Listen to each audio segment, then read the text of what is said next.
So my name is Puran Kaul. I take care of COE and solution advisory for a topic called whatever you heard in last 15-20 minutes. Convenience, self-service, loyalty days are gone, omni-channel, yeah? Fundamentally harmonizing your digital and physical worlds. Does it make sense? Yeah? So let me promise you have 15 minutes. If you are attentive now, we have a 90-minute round table going in a room called Jasmine. If you want to have more details, we can get into a discussion. We also have a booth. There's an innovation happening all across us. Until today, you could think of your customers as an anonymous crowd, an undetermined bulk of user IDs, faceless and unknown, who you just communicated to in blasts and blasts of ads and emails. The customer in a black box. Let me tell you, it is not true anymore. The traditional rules of marketing, of sales and service, of how you deliver experiences just do not work anymore. Each customer journey is unique and complex, but now we need to pay attention. I have a dream. I have a dream that one day businesses will deliver real-time, contextual experiences to me. I am your customer, not just someone you claim to know because you have my email. I have a life and I change. My interests change. I have a dream that all customers will be engaged in a relevant way, from digital to physical and back, merged into one harmonized experience based on what I need now, right now. From this day forward, the oppression of customers has come to an end. We are in control, and you will listen. You will adapt. This is not incremental evolution. This is a revolution in how customer experiences work. This is my dream. This is my vision. Are you ready to engage your customers like never before? With a solution as simple as this.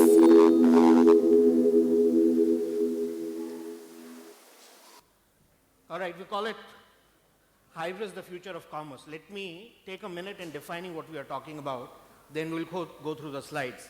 Let me go 10 years or 15 years back in the history. I started my own product company of providing products or providing services to the organizations.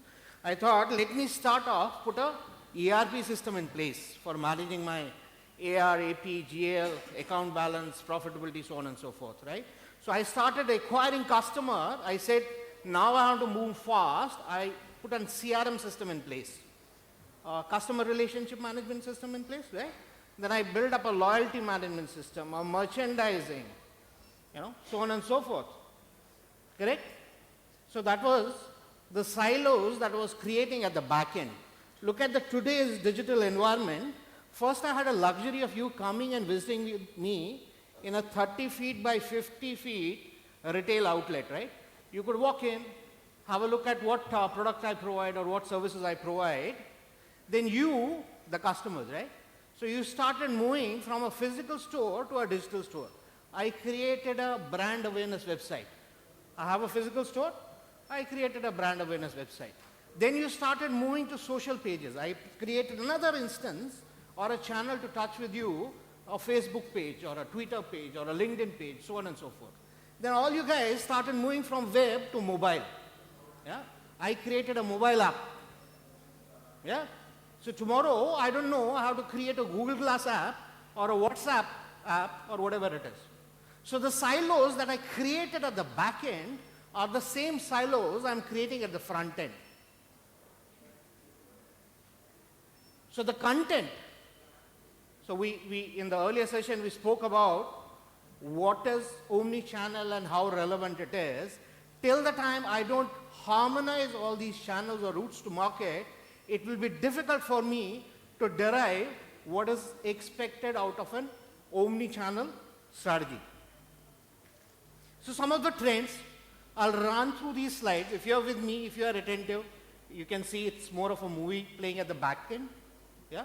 So empowered customers, traditionally we believe it's a B2C, a fashion retail kind of an organization which is a prime organization which can look at an e-commerce platform.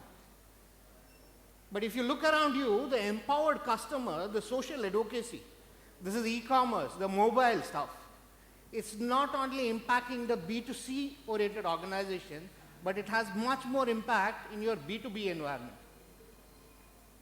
Whether you're working, whether you're going into Flipkart or Amazon or wherever doing the shopping for yourself, using the convenience of a mobile or an internet platform, which can be web browser, the same is the expectation that we are seeing in a B2B environment.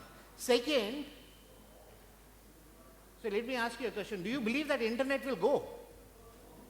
Does anybody here believe internet will go? Anybody believes that mobile will go? Anybody believes that this is the end of technology? No. There are multiple other technologies which will come in. And the customer or a consumer will keep on exploring these channels or touch points. The problem is, when he's exploring these channels or these touch points, he's not showing a linear behavior. That means, I don't walk into your store and that is the end of the story. I walk into your store, then go into your browser, end up on a mobile device, go to a Flipkart or a marketplace, then come back into the store and buy it. So the influence of digital platform is not only the revenue I do on the digital platform. The influence of digital platform is on the physical stores.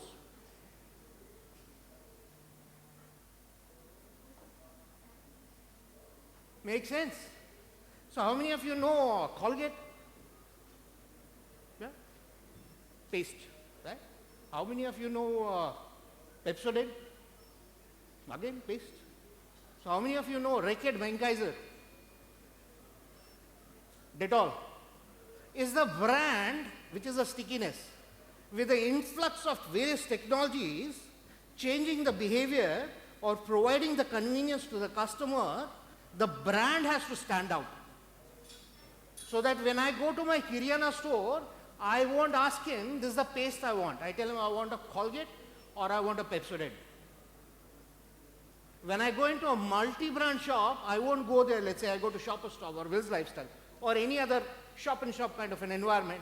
I don't go there to buy jeans. I go there to buy a Levi's or a Pepe, right?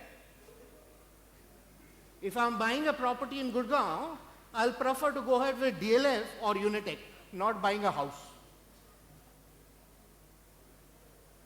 Yeah? So my father, or the older generation, they used to buy a property. I need a 2 BHK flat or a 3 BHK flat somewhere in Juhu or Powai. I don't know what are the rates in Bombay. But nowadays, when you're going and shopping a flat, you'll say, I need a 2 BHK flat with this square feet of space, with Jaguar fittings, Havells fans, Kajaria tiles, and maybe XYZ brands. Is it making sense? So if we have to bring this stickiness in the current and evolved technology touch points that are coming up, we need to have a consistent information available to the customer to be consumed in a self-service mode for his convenience. I don't know how many of you are getting it. I'm trying to pick up the words from the earlier session we had. None of the words I'm using is something which was not spoken in the earlier session.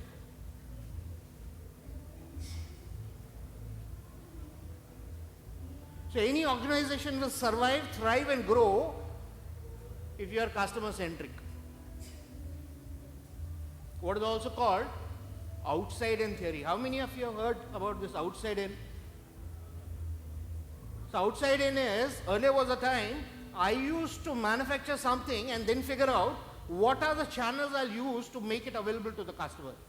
I'll use a digital channel, a mobile channel, a brand retailer, yeah, maybe shop and shop. So now what we have to do is we have to look at customer first. Who's my target customer? Then figure out how do I go ahead and make myself available to him.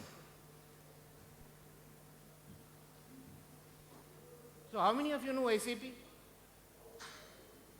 You guys? So what is SAP related to? What is the brand of SAP? ERP, right?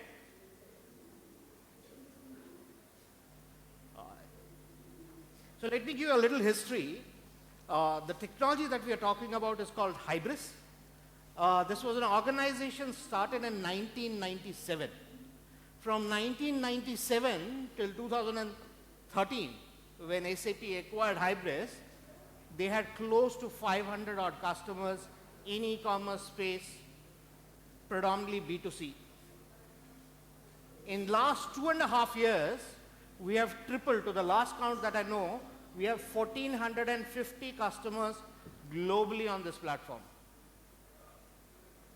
So for 15 years, as the technology, digital, mobile, social advocacy was growing, the growth was 0 to 500 customers.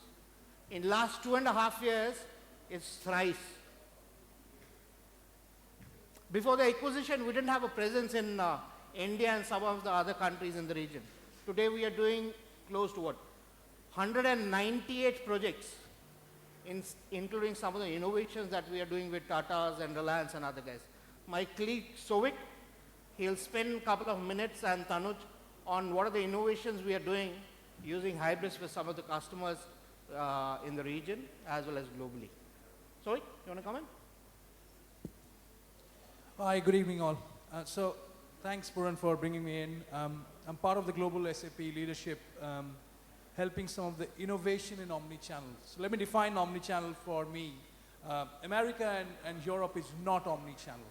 They're multi-channel. So let's get that right. We're not talking about e-commerce. We're talking about commerce. The E has gone. India's commerce journey is right now channel agnostic. That's why the reason omnichannel comes into play a big part. The product, say suppose the month of July is very important. The month of July had a man called Jeff Bezos who started a company called Cadabra. That grew into the big Amazon marketplace, which influenced the growth of commerce across, which had an impact in the month of July in 2014 when two of the biggest conglomerates of the world, around $100 billion enterprises, decided to take Flipkart, Amazon head on, not through a hand-stitched website anymore. They decided to put that across on a platform which will cater to at least 10 channels, starting from a customer call center to a kiosk to a mobility platform and then to across various channels. So the product we are talking about is Hybris. The reason why it can cater to and all the silos what Puran was talking about, from customer care to product management to marketing management to order fulfillment to content management and content fulfillment, database in relation to digital asset management, all caters within a single platform. It's what we call is a pure play platform. Frameworks are different. E-commerce frameworks are different. So what we're trying to say is the hub of what this new product which SAP has acquired, and speaking from a global leadership point of view, is making inroads across and touching the multi-channel regions as well. And of course, China, India, and Latin America being the biggest of its penetration points. So Puran, yeah. So, thanks. Actually, we're getting a little late. Let me run through some of the other slides. We recently launched, start of this year, we launched something called contextual marketing. So if you find time, come to our booth or visit the round table that we are having. We can have a little more discussion what we are talking about contextual marketing. In one sentence, if I have to talk about contextual marketing, in current digital age where I don't have a luxury of seeing a customer, how do I find who he is, target him, and increase my propensity of doing business with him? And let me tell you, at SAP, we won't stop here. So we are doing a lot of investments internally, externally, acquiring some companies. At the end of the day, we want to provide a foundation to our customers to leverage as we're moving at a very fast pace. We are forced to launch and upgrade every quarter. It's not upgrade like R3 to ECC. Few features, some more technology advancements, iBeacons, other stuff. We'll talk a little later on that. So Gartner, go and have a look at Gartner, Forrester, what these guys talk about, Aberdeen, what they talk about hybrids in a commerce. My only request is when you look at commerce, don't get stuck with E. E, electronic commerce, F, S, social commerce, M, mobile commerce. At the end of the day, it's a commerce. Whether the commerce is happening at the point of sale or commerce is happening at the digital platform, and we would like you to be there at the corner. We intentionally keep one logo empty. If you want to take this journey with us, we are more than happy to get into more details. Taking it into the mid-market, we recently launched something called Pay As You Grow. A customer can start with out-of-the-box features, go live in 90 days on a digital platform, and then start innovating. We build a lot of IPs, a lot of accelerators, depending on the industry you're coming from. China being China, we were forced to create something called Chinese Accelerator. We have partners who have built specific to India RDS, Rapid Deployment Solutions, which are again available for you. As we get into the next session, which is happening in Jasmine Room, we'll talk about some of these logos that you see over here. These are only innovations. We are not talking about 1,450 customers that we have. We have identified some 20, 30, which are not traditional deployments. You want to speak a minute, then we'll, yeah? Thanks, Varun. So quickly, talking about a few keywords that we heard in the last session. We heard one of the gentlemen talking about India being in the tier 3 and tier 4 kind of an environment. And that's what H&M has done very successfully. They have got 32 presence, one installation, one implementation for 32 different countries, catering to 17 different languages. Imagine the kind of thing that we are talking about for a country like India. There are customers like Loblaw. Loblaw being, people normally know it as a supermarket giant only, but they have 3 different types of businesses. They have the grocery business, they have the apparel business, and they also have the drug mart, which is there for the buying of various online drugs, prescribed drugs, and that's what they have been able to do very, very successfully. There is also some of a very interesting thing that we heard in the last session, talking about the strong presence or the strong comprehensiveness or streamlined supply chain that people were talking about. We have done some excellent work with brands like Harry Bosson into the fashion or premium shirts. And we have done some really interesting work which essentially helps the end consumer to understand. We are over time. So any of these logos, if they ring a bell, and if you want to reimagine what they are doing, look at the topping. It says reimagine business models, reimagine how they are operating. If you want to get into more details, please, you can visit our booth that is outside, or you can come and be part of our roundtable. Yeah, that's happening immediately after this. We'll have all these gentlemen experts. We have somebody sitting among yourselves. So if you want to have detailed discussion, you can catch up with any of these guys. They can tell you exactly what is happening there. We have some of the panel guys. We'll run a 30-second video, and we are there. If you want to get more details, we are more than happy to come and talk to you on this particular topic.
Run Simple, all these are known brands, and by the way, they use Hybris. Thank you. Thank you so much.